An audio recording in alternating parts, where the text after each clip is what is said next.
Ladies and gentlemen, we have a very special guest here on the Just Acting Up show. Round of applause for brother Brandan Hunter-Davis. Come on, man. I guess I'll join in that round of applause too for Come myself. on, man. This hey, all for you, bro. All Got for to you, pat my man. own self on the back sometimes. Hey, whatever you got to do to get yourself up in the morning, affirmations, And there hype you go. music, gospel music, whatever it Exactly. is, to And get whatever it is, you know how it is because we all actors and we be busy, so we just gotta like Gotta let me have get got your to set do up. it, man. We anybody got to else hype you motivate up. ourselves. Exactly. There we Got you, go. got you, got you. So Brandan, let me ask you. So where are you exactly from? If you mind me asking. I'm born and raised in Los Angeles, California. Specifically, I like to say South Central California. So I'm born and raised Mm, there. nice, nice. Now, we of course like you being from Los Angeles. We know what recently happened with the Yeah. fires and everything. Are hmm you and your family and everybody else okay? Yeah, man. I've been really, really blessed to be in a place, that's on the west side that's it's surrounded and is very, very near to the things, but we were untouched. But that doesn't go like I mean, I can see it out my window, and then obviously I had a lot of friends who were affected. So it made no difference as to whether, my house was burned down or not, but Mm, because just the severity of it all, just to see the city in that way was pretty traumatizing. yeah, And just to have it in a place where, people who are really, really affected, it's just like my sympathy and my empathy is right with them too as well. So, but I've been blessed and fortunate to have my place and been hosting people here as well. absolutely, That's absolutely. nice.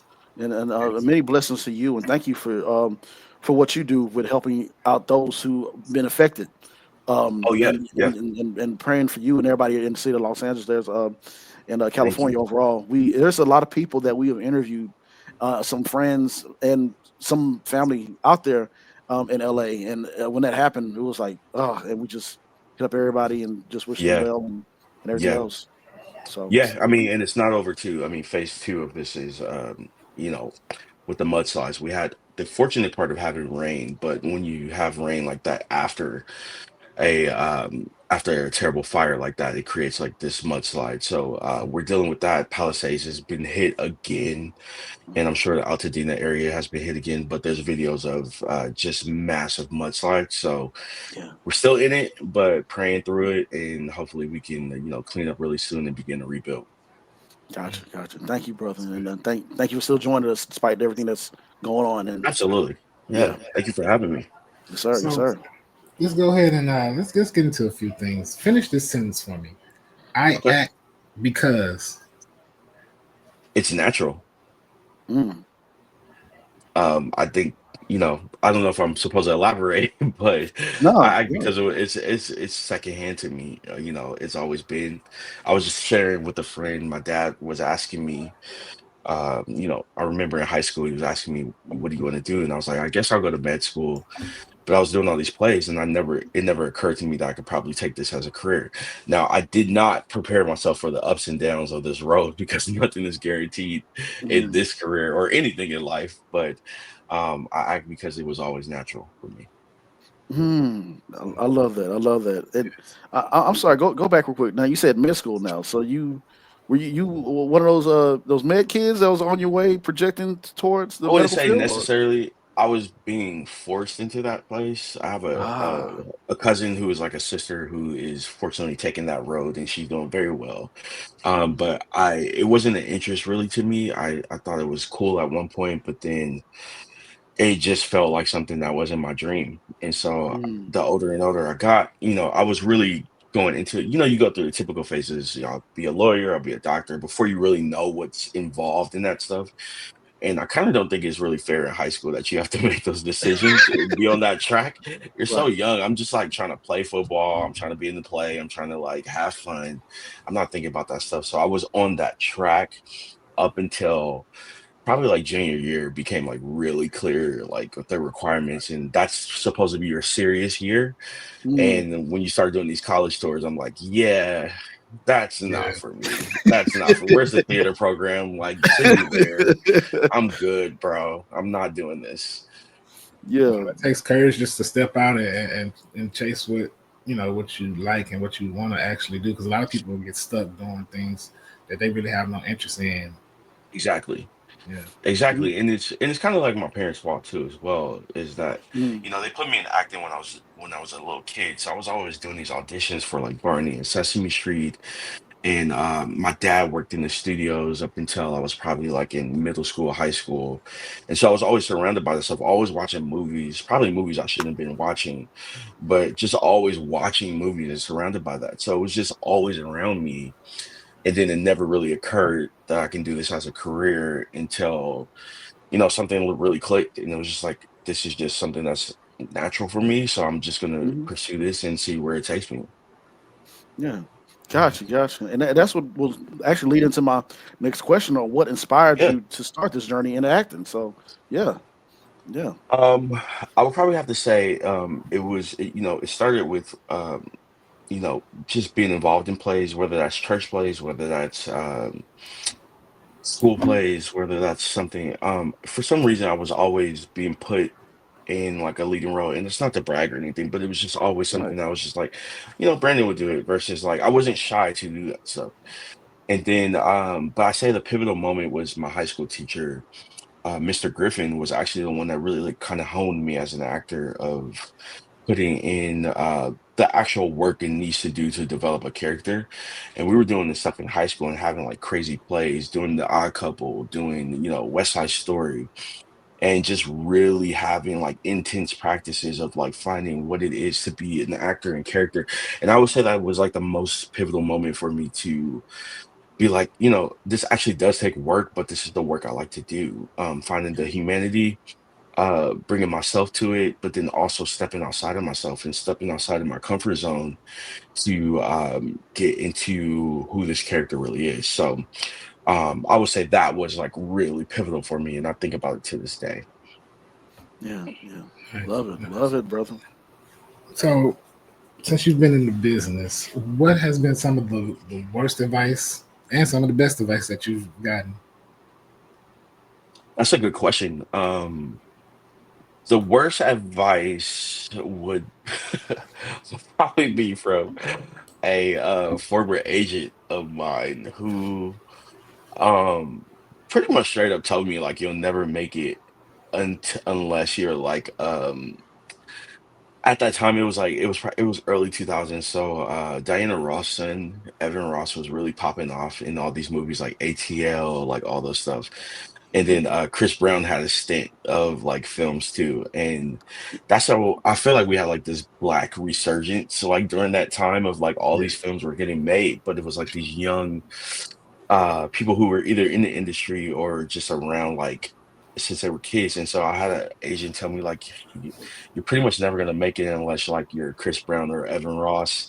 And what you got to do is pretty much connect yourself to, what did she tell me? Connect myself to like a celebrity so that I can pretty much ride that wave. Mm. And I I'm like young. I was just like, what the heck? Like Yeah. they weren't sending me on auditions anyway. They were sending me like on one audition probably a year. And it was just whack, bro. But it did something to me to like it kind of damaged me a little bit, but then also motivated me a lot to uh to just keep going no matter how hard it gets. And I think the best advice was an actor told me that it's not about the ending result, but it's about the journey, and that Mhm. to celebrate everything as a win. So even auditions, celebrate that as a win, because there's just a lot of people who want to audition who are in your Mhm. place. Even if you get a callback or if you get recognized by a casting director, booking, everybody wants to book. That's, obviously the whole goal. We want to book, we want to make money, we want to be seen. But just having the little milestones be blessings to you, where if you get the audition, count that as a win. Like if you get to act on, the corner, count that as a win. So I think that's been the best advice for me, is to count everything as a win so far. Yeah. Amen. Amen. And I I've had some teachers and some others tell me that as well too. That I'm pretty sure all of us had that here on this Yeah, panel, where they said yeah, that you will be staying in this. you'll be right here, and if you stay with me, you'll get up there and everything else. Yeah, And I'm like, do you know the future, or can you speak yeah, it? Like it just made me laugh, but it also, like you say, it adds more fuel to the fire, it and does. It and does. yeah, and There's some snakes out there too. So like, yeah, people want the credit of either manipulating you or basically boosting you into the limelight. And you just gotta use your wisdom. You gotta have something to stand strong on. I don't, and no offense to anybody, but I just don't know how people pursue anything without faith. And I just think my foundation with God has been so useful for me, and to be able to take that in the room where it's not at a place where I'm desperate, but I'm just like, all right, cool. Like I'm on assignment. Like, Lord, if this is for me, this is for me. If it's not for me, cool. But I get to act and show my talent, and the rest is in your hands. But protect me and guide me and let me be alert when I'm in every place that I go. yeah. that I go. Yeah. Yeah, absolutely. Amen. And which that leads to my next question. You're just right on the Yeah. money. when Oh I, yeah, yeah, yeah. and what I mean by that is that it's important that we speak affirmations to ourselves, and that what we do, because like I said, we're all actors here, and we always Yeah. you know there's negativity, snakes, and everything else that come towards our way. But what do you tell yourself you know the what's the word I'm looking for, the imposter syndrome comes hmm your way? What do you tell hmm yourself? I just tell myself that I'm worthy of this. And even if I'm not worthy, like God deemed me to be worthy. So Mhm. I do several things. I don't really have a lot of imposter syndrome because Mhm. I feel like I belong in places that I've gone. But I Mhm. will be honest with you, this last show I just did, the second episode, I got a little bit of imposter syndrome because I was doing some scenes with some big actors, and Yeah. I was just like, all right, cool, here we are, Yeah. here we are.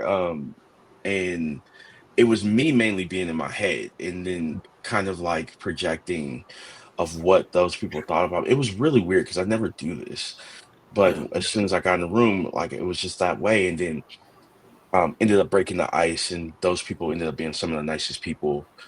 Some people are some people, but those they've been the nicest people. But what I do is, so my mom actually told me this. I have it right here.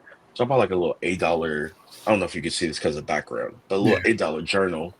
Yeah. And what I did is I made a point to write down affirmations in this journal. So I take this like literally everywhere with me. And so like even the first page I say, write down resolutions and manifest, but bring those with God. And Mm. so I often say this phrase a lot, and which I have in here is that remember that you operate out of inheritance and not of desperation. And Mm. so I do that because for me, I'm a child of God. And I also have written on my board, you can't see it because I'm in the process of moving and it Mm. looks like a mess in here, but Yeah. on my board I have you will be your serious regular and you will be a movie star. And I just have that on my board so that I can see that every time I look at this board. And I wrote the date on it. I wrote it last year, and it didn't happen last year. So I'm like, okay, cool. This dream is rolling over. But I have like little things where, and I wasn't always like this, but my mom like kept reminding me, like, you need to write stuff down. You need to write stuff down. So I bought this little journal from Target, and I have things around me where I can remind myself like who I am. And it's not me being that young actor just desperate to book a role, but it's me bringing myself and where I'm at in this life and where God has brought me to uh to be in a place where if I get this, it's cool. That's what was written for me. But I'm going in there like I know who I am versus I'm bringing, or I'm going in there thinking that I should bring what you desire of me. So Mm. I'm just at a confident place right now. Love it. That's Yes, good. sir. So that was a long answer, No, rambling on, but no. The Hey, platform, look. this platform is for you to come here, talk. It's all about you. So we want to hear these things. We want to hear your there we go. experiences and Okay. your Yeah. thoughts. So, yeah. Yeah, and what you're saying is definitely gonna help others. Trust me, we get that all the time. People are like, "I'm sorry, we blah blah." Like, no, no, no. This is your time, and this Yeah, is yeah, for you, and it also yeah, helps us, you, and everybody else that watches. So, thank you for sharing.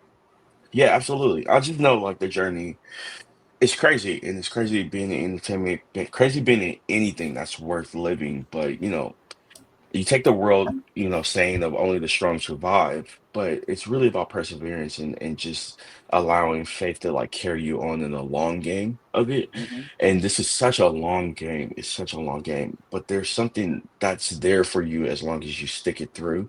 So in Mm, the quiet times, it's like you got to remind yourself like who you are because it's different if I can be like, okay, cool. I have this journal. I'm trying to sell this journal. I can present this journal.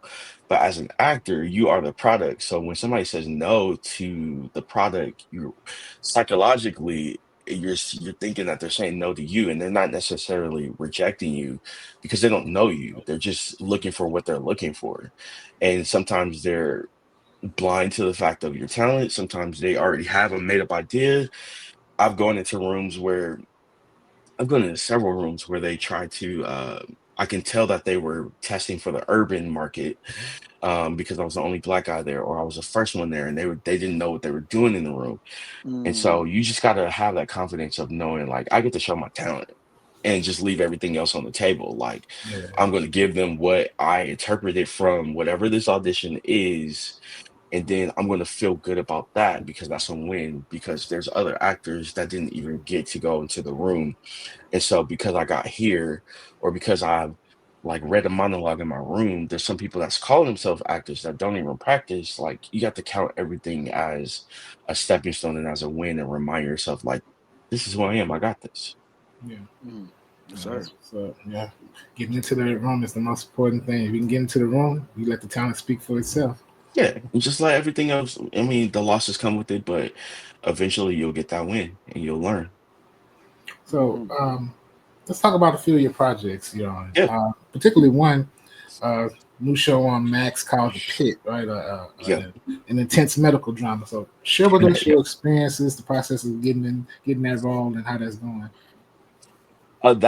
That process was really crazy. It was actually just a lot left in the dark. I know we're in the world of self tapes now, and just not knowing. So anytime I book like a TV show or a movie, you do your self take and you submit it, and it's just like into the abyss, and you're just mm, like, I wish I can get some feedback and say somebody else got the role, like so I won't be like hopeful. But this one, for whatever reason, I just did not care. um, I got the audition from my manager and I did like a take and I was just like, cool, I'm satisfied with that take. I actually auditioned, let me go back. I actually auditioned for this show for a mm, series regular months ago. And I just knew I was supposed to play this EMT, and the person that got the role, they're killing it right now. So kudos to them. mm. But I knew I murdered that audition. I watched it back.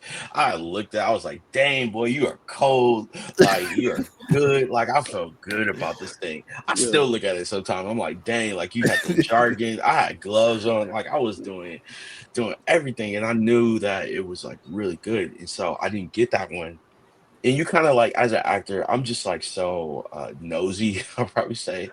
I kind of know like timelines and you can look at I track every audition, so I know dates and timelines and stuff like that. And I kind of like keep looking and I'll stalk IMDb Pro. So I kind of know like I get an idea of when you get something or when you don't get something. So I didn't get that one.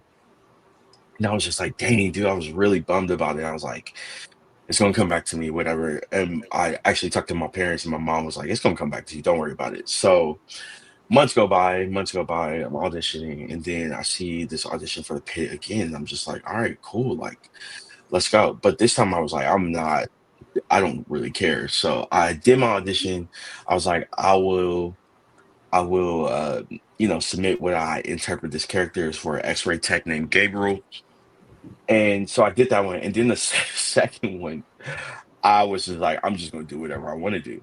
So they said I usually like submitting like two or three takes, Hmm. just to give them a little bit of variety. So I did this first one straightforward, and then the other one I was chewing gum, and I just act like this was my millionth X-ray that I was taking.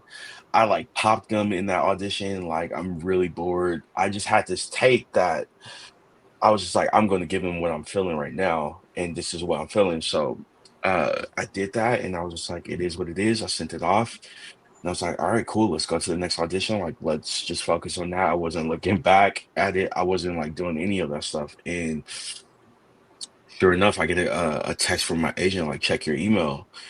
And I was just like, okay, cool. So I checked my email and I ended up booking it, which was originally a co-star role. And so I was like, oh shoot, like I did that, like we Yeah. came through, um, shot that episode, and I was just like really ecstatic. And then they ended up bumping me up to a recurring. And so I'm in there a few times, but my first episode hasn't aired yet. But it was a really crazy process to think that that would come back around first, end up doing a second audition and just doing what I felt at the moment and not like really caring about how I did it. Obviously, it was a professional tape, but I was just like, this is my interpretation. And then that leading into being on set, and it's a really trippy experience for that one because the whole show shot in a day. So I had Mm. to like do all these like really I had went to my barber and they were like, can your barber do this haircut when you come back? So they were already talking to me like I was coming back, and I was just like, wait, am I coming back? But I was keeping it with a grain of salt. Yeah. And it's just like, all right, y'all just talking because you just never know. And so Right. I'm listening, they're taking all these pictures, like you have to wear I have scrubs on, and they're just making sure I can look the same when I come back. So that was in the back of my head. So I go on set, do everything, and I'm greeted by these doctors, and they're like, "Hey, Brandon, how you doing? Like, we're gonna teach you how to use the X-ray machine." I had a real live working X-ray machine. The set is crazy, first of all, by the way. Yeah. The set is insane. Like, it's actually like a real hospital working machines. Like, they built this thing out crazy. Like, kudos to Warner Brothers for doing this thing. Like, you go in there, and I entered through the children's hospital version of it, and I was like, wow, just really amazed at like everything's like actually working. So my X-ray machine was a working X-ray machine. So I'm going through the motions with them. They're making sure every move is correct, making sure every verbiage is accurate. They have scripts, their doctors, consultants, like nurses everywhere. Yeah. And that was a great experience. So I was like, I was obviously nervous, but I was just like, okay, cool. But we rehearsed several times, did it, and then they're like, okay, showtime. And so that's when it got a little crazier because I mean, like 100, probably almost 200 extras, and everybody came out of, I don't know where they came out of, but there's a patient literally in every room, Yeah. and they all have like these ailments. They're in the waiting room, and you probably won't even get to see them in these shots, but the place is working and busy. And I like kind of looked around, I was like, where the heck did these people come from? Because I thought it was just gonna be us, because we're literally in this little X-ray room. Right. But no, they have everything working behind you. People are like acting like they're helping people. People are acting like they're hurt. Literally, you go in every room, even on the other side, there's people, patients in there. They really built that out well, and it's really accurate to, I mean, I'm no medical expert, but Right. it's really accurate according to professionals of how they operate that thing. So it's really crazy. Yeah. Yeah. I love that they really put into the artwork because when I saw that I was like, dang, they really. And I love like just building that setup and making it seem as realistic as close to possible. Yeah, yeah, And yeah, and you can't do that but appreciate that. So I can like being you for a second. I just can yeah. only imagine how you like. Wait, what is? Wait a No, minute. literally, that's literally how it was, because it was probably five of us in that room, and then they were just like, "All right, cool," and the bell rang, and then everyone, I was like, "Oh, oh, Oh, what's all happening? right, Where they come from? yeah, yeah, exactly." In the first rehearsal with everybody in the room, they're all looking at you, so I'm like, "Oh shoot, I gotta get this arm, make sure this is right, make sure I say my little one line on time, and all these things." So like, yeah, it's a crazy experience. Yeah, It yeah, makes you it's grow up really fast. yeah. It is a rush. It is a straight up rush, man. Beautiful, brother. Oh man. So we know that you don't just do drama. You show Yeah. your comedic range as well. Hmm. Superstore, that was out as well. That was That a was out. fun. Yeah. Yeah, that Superstore had some great talent on there as well. Share with us about your time on there as well. Just like it was a fun scene. It was a crazy fun thing. It was just a weird time because I was like in the height of COVID, and oddly enough, Yeah. that's when I got most of the work I've ever had on Wow. television is during that time. So I was really blessed during that time, and just another audition where I just gave them what I was feeling and didn't really wasn't like desperate or anything or just trying to book it. I just like had fun with the audition. It was a really quick one liner and I just created this world and I was it was really fun. I j- I it, I'm trying to like remember because it feels like a lifetime ago too as well. But Yeah. then also it was it was just a really weird time because everything was shut down. There was talks of like, Hollywood being shut down for a good while at that time Mm, because, nobody could work. But then they started picking up. So I got there, had to take my own van at Universal, like there. I mm, drove on the lot. They put me in their own van with the guy separated by plastic, plexiglass, excuse me, and immediately drove up to their medical center to take a COVID test, make sure I was clear to work that day. Got back in the same van, no one else can get in there with me. Got into an isolated dressing room. Like everything was just isolated.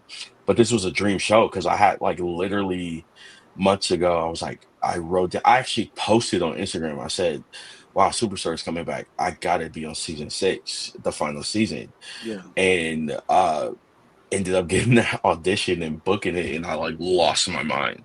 Yeah. Um, but it was also like a time where people were suffering and all that stuff, and so it was just a weird time. It was quiet. It was weird. I got dressed, and my episode centered around toilet paper running out, which we were going through in reality.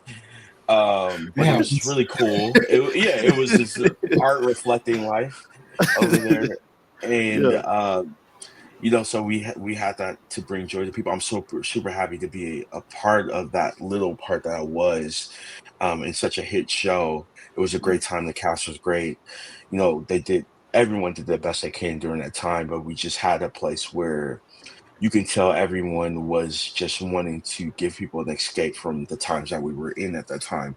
Yeah. But it was an awesome experience. I would go back to it if I could a million times because it was just a dream come true. Yeah. Nice, Yeah. nice. That kind of leads into my next question because you've been a part of some great shows.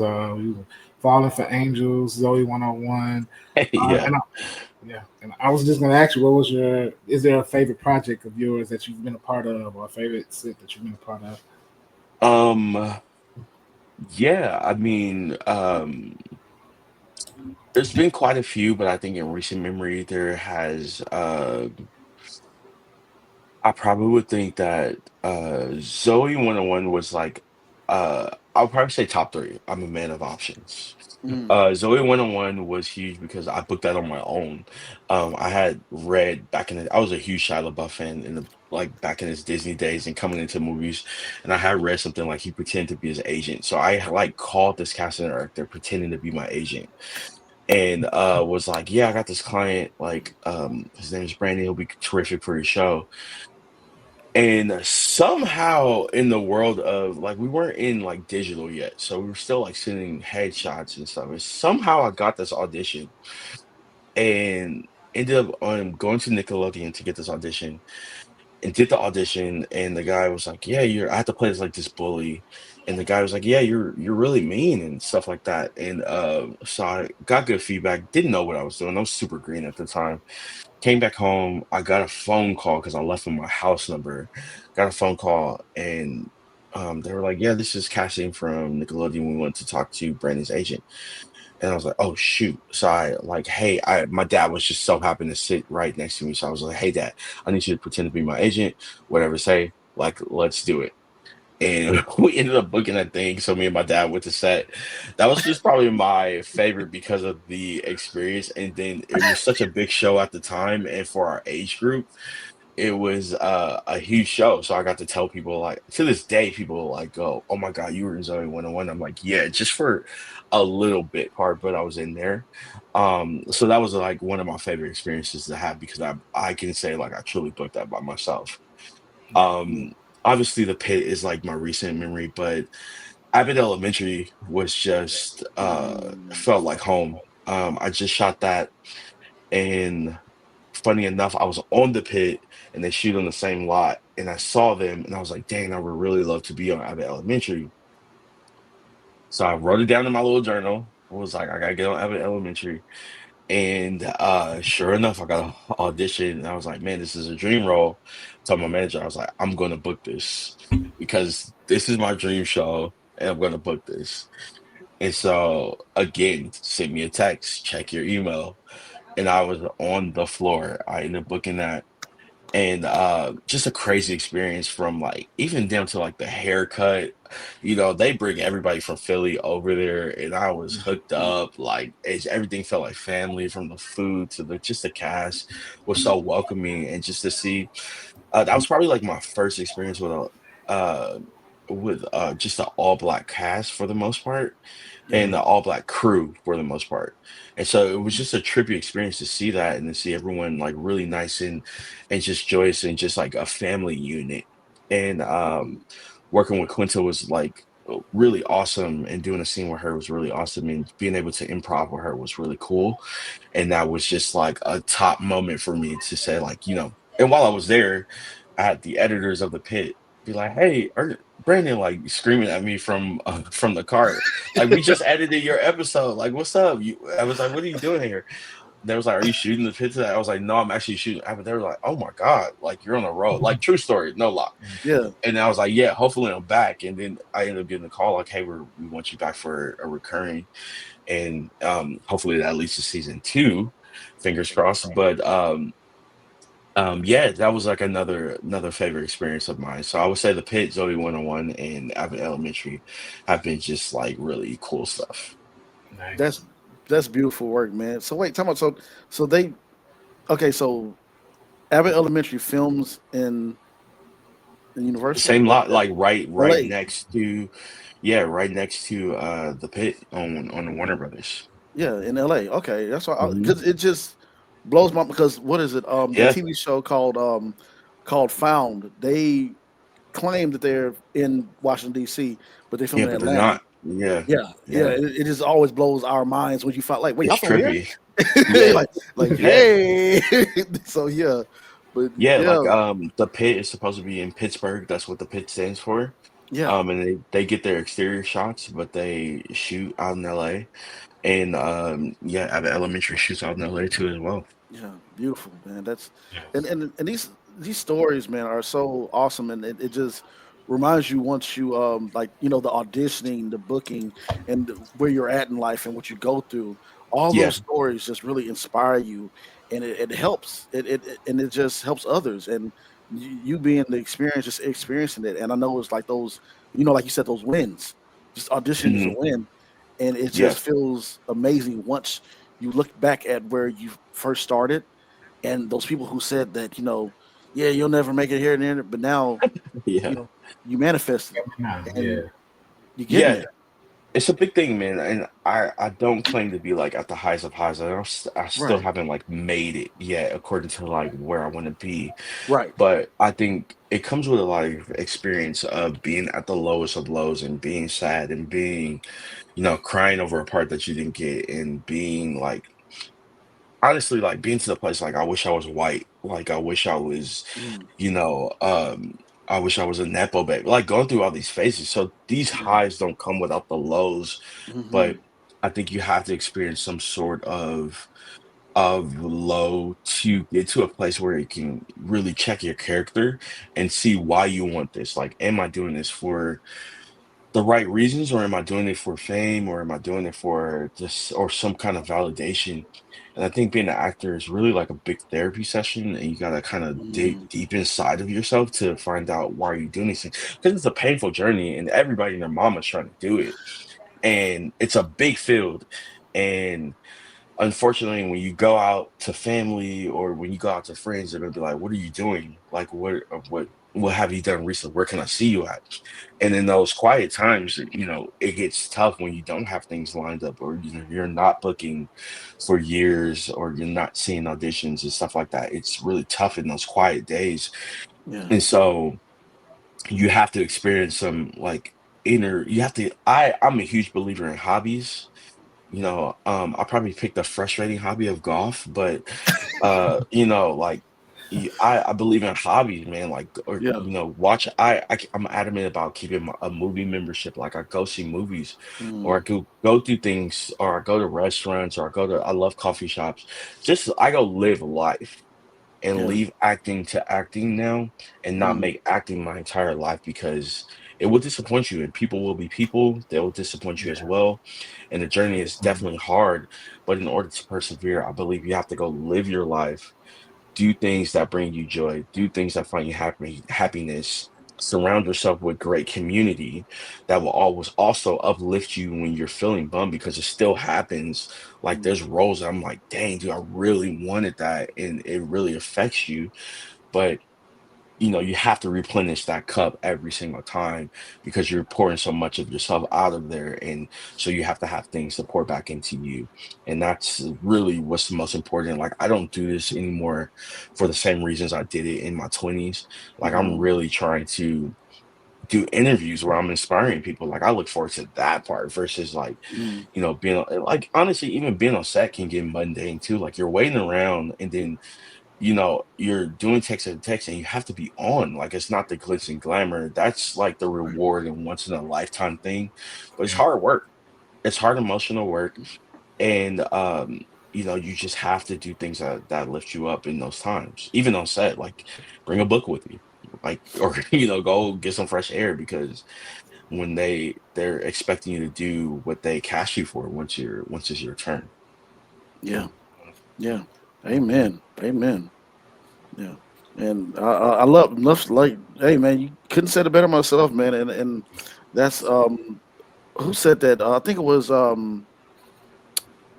was, I can't think of, Ian McKellen, when he was saying Mhm. he didn't really go to acting school. What he did, he would go to he'll go to theater, or he'll go to the museum. I think Alan Rickman said that as well too. Like he will It's go to huge. different, Yeah. yeah, get out and get some fresh air, go out there. That, like, Yeah. living life is the best acting teacher in itself, because you're Yeah. learning and you're going and experiencing things in itself. And that's what, like you said, it can get to a point where you like really frustrate you if you don't really go out and breathe and have fun and just enjoy yourself. So Exactly. yeah. So Exactly. yeah. agree. Yeah. So, one last question. Uh, so, when it's all said and done, you went through your career, and you look Mhm. back. What do what do you want to have manifested? What do you want people to say once you get to the end of your career? You did a good job.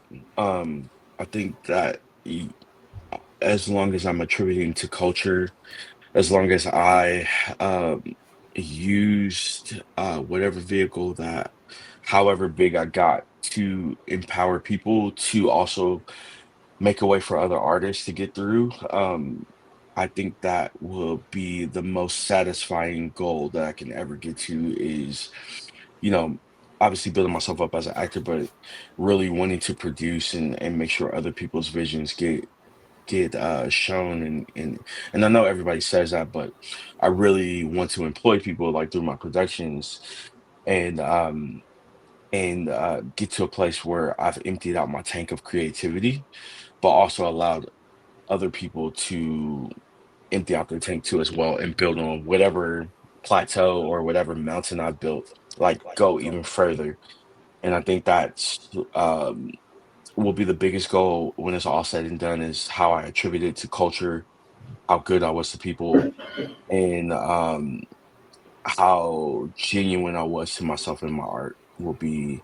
Uh, probably the best thing that could ever happen. Love it. Amen. I love that, man. Hey, well, that's it's like he just I love like hey so many gems and so many Gems, so much yeah. knowledge. That's why I like that was gonna be like all right, hey, he right on the money with everything, man. Brandon, brother, hey man, I appreciate you, man. Likewise, man. Likewise. Many blessings to you and everything that you do, ladies and gentlemen. This is Brandon Hunter, David, man, brother. Round of applause, brother. Great interview. Go ahead Thank and you, man. tell our audience where they can follow you or find you at. So on Instagram, I'm Brandon HD. I use Threads, but it's connected through Instagram, so you can find that that link there.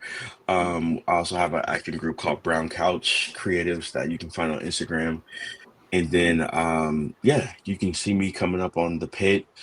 I'll be in starting in episode 10, I believe it's my first episode, and I'll be in Abbott Elementary. And then a few commercials, a Walmart commercial, another commercial with Queen Latifah, and then a Bush's baked beans commercial is coming out too as well. So we Yes, have sir. those upcoming projects. Man, congrats, brother, and keep Thank you. going. Many blessings to Thank you. you and everything that you do, you and your family. Um, man, I see you. I'll see you on the red carpet one day. Absolutely. And hopefully I'll be back here for another interview, and we'll see how far we come from this one. Hey, Yeah. welcome back anytime. Yes, Thank sir. you. Yes, sir. Thank you Um, guys. Appreciate you. yeah.